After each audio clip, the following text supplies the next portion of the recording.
I called his name again and again. Max! Max! No answer. No sound. My heart felt cold. My dog was gone. I live alone in a small apartment. The room is not big, but it is warm. There is a small sofa, a wooden table, and a soft rug. Max always sleeps on the rug.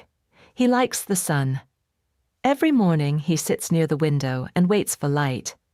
Max is not just a dog. He is my family. I moved to this city 1 year ago.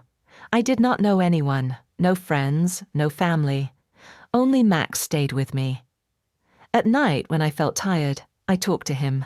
I said, "Today was hard." He looked at me with soft eyes. Sometimes I laughed, sometimes I cried. Max always stayed. That morning felt normal. I woke up at 8 a.m. I made simple breakfast. Bread and eggs. Max walked around my feet. His tail moved fast. "Wait, Max," I said. "I will take you out soon."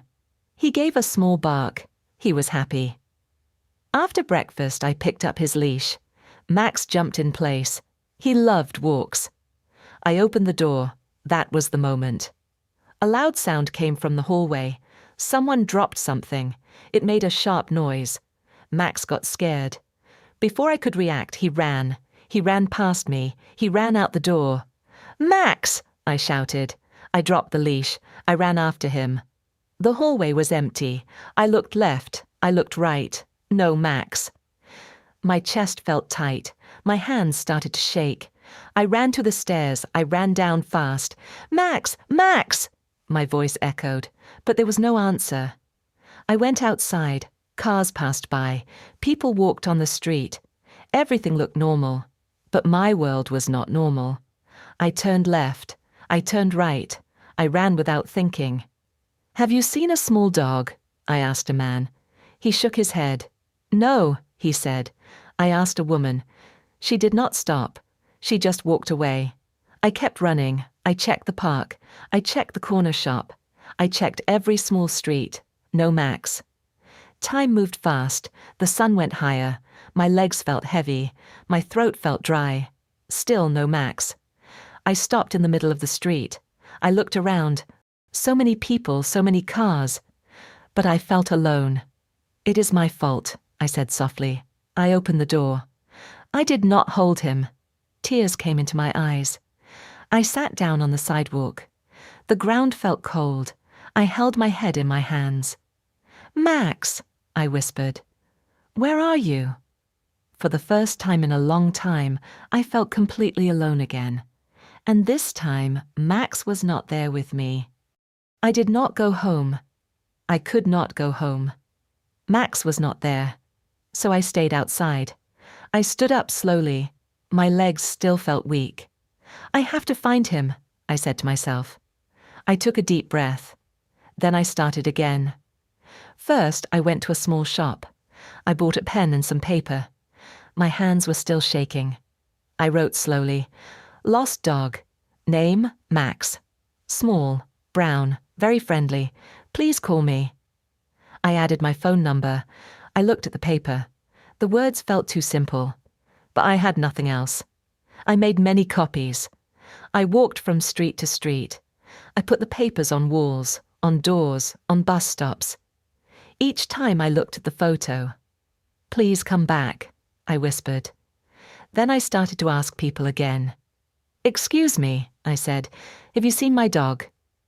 A young man looked at the paper. He shook his head. "Sorry," he said, then walked away. I asked a woman with a child. She pulled the child closer. She looked at me, then at the paper. "No," she said. Her voice was cold. I asked an old man at the park. He listened. He looked at the picture for a long time. Then he said, "Many dogs look like this." I did not know what to say. He was right. But it still hurt. Some people did not even stop. They looked at me, then looked away. Like I was not there. I walked for hours. The streets started to feel long. The buildings all looked the same. I passed the same places again and again. But I still walked. My phone stayed silent. No calls, no messages. The sky slowly turned grey. The air felt heavy. A soft wind touched my face. I felt tired. So tired. I stopped near my apartment building. I looked up. So many windows, so many homes, so many people lived here, but I did not know any of them. I live here, I said softly, but no one knows me. I sat on the steps. People walked in and out of the building. A man walked past me. He looked at the paper in my hand. He said nothing. 2 girls walked by. They were laughing. I wanted to ask them for help, but I did not speak. I felt too small. I looked at Max's photo again. His eyes were bright. His face looked happy. "Are you scared?" I asked quietly. "Are you alone?" My chest felt tight again. For a moment I wanted to give up. The city felt too big. I felt too weak. "Maybe I cannot find him," I said. The words felt heavy. I closed my eyes. I held the paper close to my chest. Then I heard a voice. "Is this your dog?" I opened my eyes.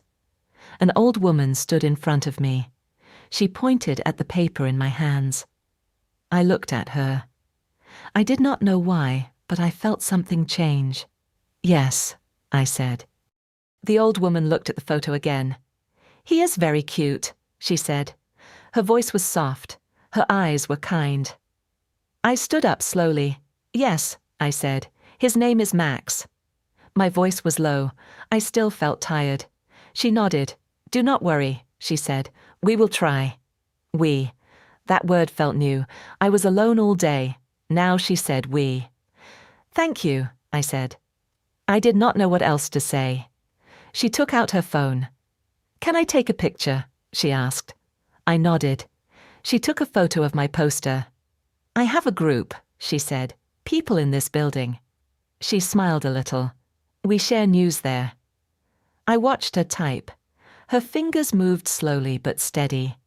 "What is your name?" she asked. "Anna," I said. "I am Mrs. Lee," she said. She looked at me again. "Anna, we will help you find Max." My eyes felt warm. All day I heard no. Now I heard we will help. A few minutes later, her phone made a sound. Ping. She looked at the screen. "Oh," she said. Someone replied. "Who?" I asked. "A boy," she said. "He lives on the 3rd floor." At that moment, a young boy ran out of the building. "Grandma, Grandma," he called. Mrs. Lee smiled. "Here," she said. "That is him." The boy stopped in front of us. He looked at me. Then he looked at the paper. "Is this your dog?" he asked. "Yes," I said. "I saw a dog like this," he said quickly, "near the parking area." My heart jumped. "Really?" I asked. "Yes," he said, "but I am not sure it was fast." "It is okay," Mrs. Lee said. "It is still helpful." The boy nodded. "I can help look," he said. His eyes were bright. "Thank you," I said. This time my voice was stronger. Then another phone sound came. Ping. Mrs. Lee checked again. "A shop owner saw the message," she said. "He will look near his store." More messages came. Ping, ping, ping. I looked at the phone screen. So many names, so many short messages. "I will check. I saw a dog earlier. I can help tonight." I felt something warm in my chest. Why are they helping me?" I asked softly. Mrs. Lee looked at me. She smiled. "Because you asked," she said, "and because we live here." I did not know these people. This morning they were strangers. But now they were looking for Max. I held the paper tighter, but this time my hands did not shake. "Anna," Mrs. Lee said, "do you feel a little better?" I thought for a moment. Then I nodded. "Yes," I said, "a little." For the first time that day, I did not feel completely alone. And for the first time, I started to believe maybe I could find Max. "Let's go," Mrs. Lee said. The boy nodded. "I will check the parking area again," he said. I followed them. We walked fast. Then we started to run. The sky was getting dark. The lights turned on, one by one. The air felt cooler. More people joined us. A man from the shop came. A young woman from the building came. Someone brought a flashlight. Someone brought water. "Anna, drink some," the woman said. I took the bottle. "Thank you," I said. We stood near the parking area. Cars were quiet. Shadows were long. "Max!" I called. My voice sounded small in the big space. Then someone else called, "Max!" Then another voice, "Max!" Soon, many voices filled the air. "Max! Max! Max!" I looked around. These people. They were calling my dog. My chest felt full. I wanted to cry. But I stayed strong. We walked between the cars. We looked under each one. "Check there. Look over here." The boy moved quickly. He bent down. He listened. "Wait," he said suddenly. We all stopped. "I hear something," he said. My heart stopped for a moment. "What did you hear?" I asked. "A small sound," he said, "like a dog." We followed him, step by step, slow, quiet. He stopped near a dark car. He pointed down. "There," he whispered. I dropped to my knees. "Max?" I said softly. At first nothing, then a small sound, a weak sound. "Woof!" My eyes filled with tears. "Max!" I cried. I looked under the car. Two small eyes looked back at me. He was there. He was shaking. He was scared. "It's okay," I said. "It's me." I moved slowly. "I'm here, Max," I said. He did not move at first. Then he crawled out, slowly. His body was low. His tail moved a little. "Max." My voice broke. I reached out my hands. He came to me. I held him close. "I'm sorry," I said. "I'm so sorry." He made a soft sound. He stayed in my arms. I cried. I could not stop. "He is okay," someone said. "He is safe," another voice said. I looked up. Everyone was smiling. The boy smiled wide. Mrs. Lee nodded gently. "Thank you," I said. "Thank you, everyone." My voice was full of tears, but my heart felt light. Just hours ago, I was alone. Now I was not. Under the soft night lights, with Max in my arms and people all around me, I felt something warm. Not just relief. Something more. I held Max all the way home. He stayed quiet in my arms. Sometimes he looked up at me. I touched his head gently. "It's okay," I said. "You are safe now." We walked slowly. This time I was not alone. Mrs. Lee walked next to me.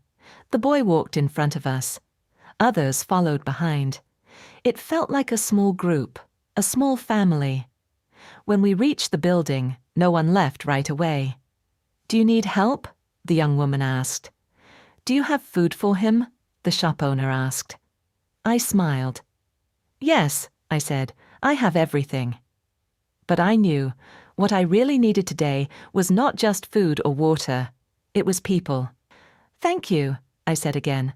I looked at each of them. "I really mean it." Mrs. Lee waved her hand gently. "It's nothing," she said. "We are neighbors." Neighbors. I repeated that word in my mind. Before today, I did not use that word. I lived here, but I did not belong. Now, something felt different. The boy smiled at me. "If you need help again," he said, "you can tell us." I nodded. "Yes," I said. "I will." One by one, they left. "Good night, Anna," Mrs. Lee said. "Good night," I replied. The building became quiet again. I opened my door. I stepped inside.